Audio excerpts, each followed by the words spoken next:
se v terapevtskih seansah to najbolj globoko gremo gledati. Kdo si zdaj ti, ki tega človeka si sprejel svoj svet, ne, gradiš pripadnost na čem, ne, na žalosti, na jezi, na ljubezni, na prijetnih vzdušjih, ne, na zanemarjanju, odhodih, prihodih, vse to imamo vse.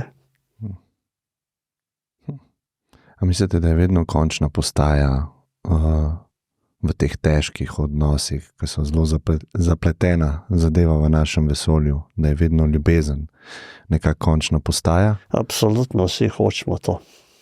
Pripadnost in ljubezen. In skrb. Seveda, da skrb je pa lahko nadzor, če pa ljubezen je pa skrb popolnoma nekaj drugega. Ne. Skrbeti zase na način, da boš v tem svetu res uspel, da boš ljubljen, hoten, želen. To je tako globoko v nas, če se to priznamo ali ne. So pa poti tja silno čudne. Torej metodologija, kako to dosegamo, je včasih neverjetna. Ne?